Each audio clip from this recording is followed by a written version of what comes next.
Hello everybody, it is Badger Wild. We are back with a ship showcase video, and today I am showing off a personal project of mine from one of my favorite sci-fis, and that is the F-302 from Stargate. This is a personal version that I have up on the workshop. If you are wanting to really just look at this thing and check it out, there are two versions, or several blueprints for this thing.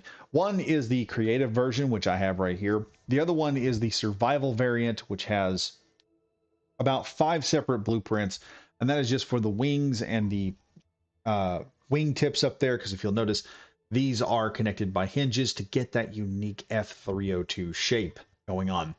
Um, love the show, love Stargate. Started watching it. I seen the movie when I was a kid, and the movie was really good. It had Russell Crowe, or not Russell Crowe, had Kurt Russell in it, and the guy from Blacklist, the main villain, he actually played Michael Daniels. So yeah, an interesting world we live. He got a major upgrade going from geek to the tycoon. Very cool. Anyway, continuing on with this here, we're going to hop up here for a second and we're going to take a look at this fighter. And this has just, like I said, this has been a little passion project of mine to build not only an F-302, but to bring one in that has really good physics and great combat mechanics. Starting at the front here, you will notice we have a fighter cockpit, which is heavily armored. If I go over here to my welder, you can see that most of the cockpit is surrounded with large quantities of heavy armor. This does not affect the performance. If I replace this with light armor, yes, it will go faster, but really the speed is not so much that you'll even notice. So it's normally just not even worried about. This is just there to increase pilot survivability so the ship can operate. And let's go from the nose over the top here. We've got 4 hydrogen thrusters for downward thrust, as well as 6 ion thrusters for downward thrust. We also have our connector up top, because the way I kind of wanted this fighter to work, I'm going to eventually build a frigate that these will hook up into the bottom of and hang off like TIE fighters, like on the Gazanti class. And then there will be a door you can hop down into here, open up, jump into the ship, and then take off. You also have your wings over here, your little wing tip on the back with F-302 on it. And coming around over here to the back, we have 1 large hydrogen thruster, 2 small hydrogen thrusters, series of atmospheric thrusters, at least 4 of those, and 2 large ion thrusters for forward thrust. Moving from there to the side, we have 2 ion thrusters, 4 if you count both on either side, 8 hydrogen thrusters, 4 on each side. We also have our wing, and on the wingtips here, there is actually decoy blocks set right about here so that you have a little bit more survivability, as well as the decoy blocks are surrounded by heavy armor. This enables you to survive more, tank some damage while your ship lines up that perfect shot. Looking at the front of it here, we've got 2 hydrogen thrusters, 4 if you count each one on each side, and 2 ion large thrusters for forward movement. Coming down here from the back, we've got 6 atmospheric thrusters here with another atmospheric thrusters, 8 hydrogen thrusters, and 6 ion thrusters, as well as some custom built landing gear. I'll show that off here in just a moment. As far as armament goes, this thing is rocking 8 missile pods, which will give you 8 dumbfire rockets that you can fire at the target, as well as 2 very close together miniguns, or Gatling guns, which will give you a lot of firepower in a small area. Not the most heavy firepower ship, but it doesn't have to be, and you're going to see this very quickly. This thing is extremely maneuverable. Let's hop into the cockpit here, and I'll show off just what this thing does. Number 1 selects your Gatling guns. Number 2 selects your rockets. Number 3 locks and unlocks your connector up top. Number 4 turns off your primary main thruster so that if you're in combat, you don't want to rely on this too much. This only carries about 400,000 liters of hydrogen. So you are going to want the ion thrusters and use the hydrogen as more of a combat efficiency. Bring that off. Number 5 turns off all of our hydrogen thrusters. As you can see here, they're all off. Number 6 switches between atmospheric thrusters and ion thrusters. Number 7 turns off our landing gear, so they delock. Number 9, we're going to go to 9 here real quick. Number 9 turns off and on the hinge lock system for the landing gear and the wings. And number 8 enables for an easy landing on both surfaces of planets and an atmosphere. This is just a key feature I added because sometimes you're going to need to land this thing on a planet, and it looks really cool when you hit that button and this thing folds its wings down and gets ready to take off. Has a little bit of a kick to it. Like I said, we'll re-engage number 9. We'll also re-engage number 7 to lock everything back in. On G menu 2, we have 1, which is the full power menu, which shuts down all the power. We also have number 2, which is our hydrogen refill system. When this thing is hooked up, you press number 2, the ship will refill all of its small ship hydrogen tanks. That's how I keep this thing looking so sleek and neat looking. Now, continuing on, y'all are probably going to want a demonstration of speeds. We're going to head on over here. You can see with the 2 large ion thrusters in the back, we are getting a pretty decent cruising speed. This is how I've been flying this ship most of the game. Actually, let's head over to this one because it seems to be a little bit closer. And I've used this on the live stream. People have talked about this ship. They've mentioned that it looks good. Like I said, unless you have the mod for printing subgrids, you are going to want, there's 5 survival blueprints that you'll have to have for this.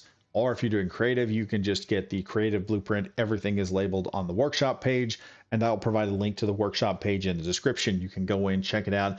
I've also got other things on there that y'all might want to, really check out. By the way, we're doing pretty good right now. We've got some decent cruising speed. This ship doesn't maneuver real good with ion thrusters. It's got enough maneuverability to get from point A to point B. If you're going to do like a long patrol, this is how you would want to fly your ship, is with the patrol option.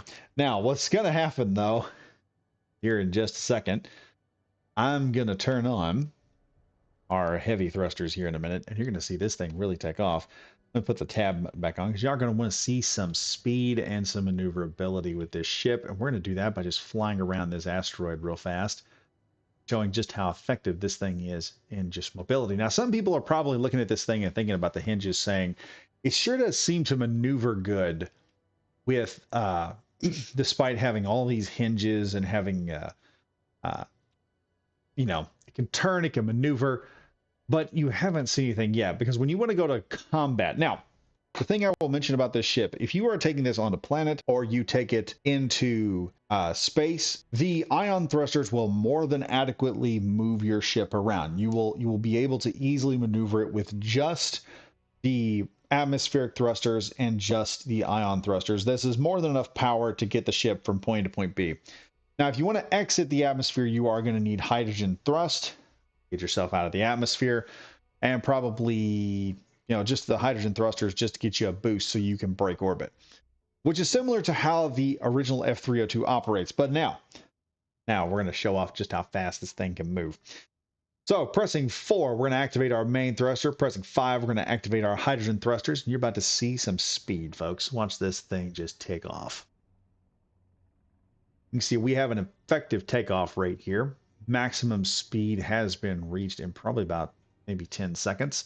Is all it takes to get to full speed. You're also going to see this thing just has some decent maneuverability as we spin around here. Flying with these type of thrusters, let's give ourselves a little bit more of an advantage here so I can see what the heck I'm working with. Now, as I said, as you're operating, you can see this thing maneuvers extremely well for what's supposed to be a fighter with all types of engine systems on it. You do not want to rely on the main heavy thruster or heavy booster. You can see we can maneuver, kind of stopgap, and push around pretty effectively. It maneuvers very well for a ship its size, and looks good while it's doing it.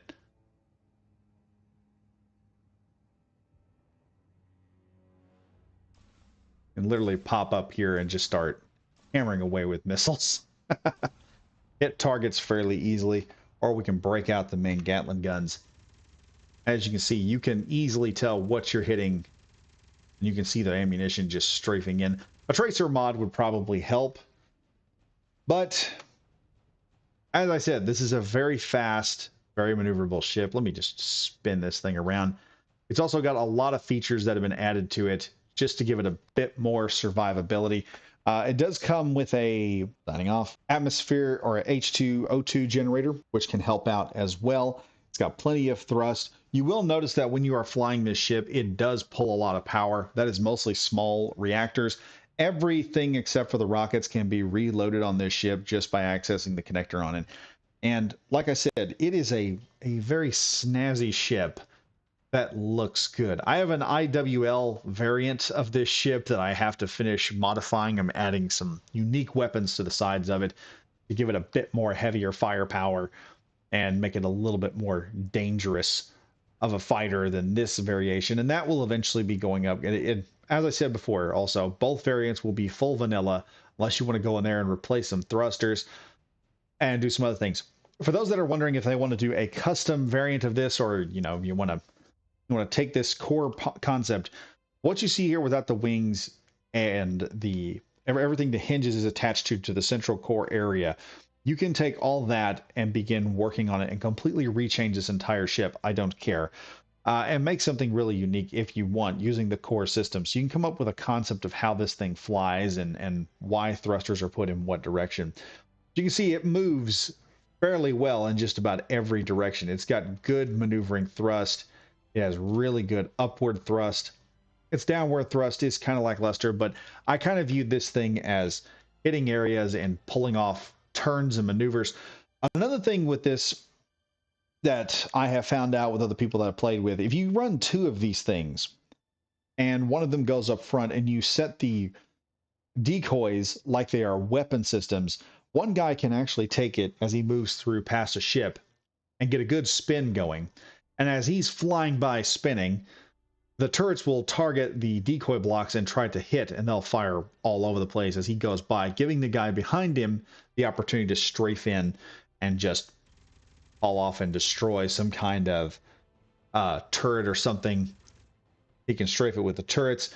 He can also hammer away with the rocket pods and do some damage as they fly by. So the idea of this was to make a fighter in Space Engineers very viable, especially if you were using two fighters in a group like a wingman. But hope you guys enjoyed this. Hope you guys use this. Feel free to use it. If y'all use it in cinematics and stuff, just give me credit for it. That's all I ask for. That's all any creator asks for, any artist asks for, is just credit for their work. And as usual, thank you all for watching. This is Badge Wild.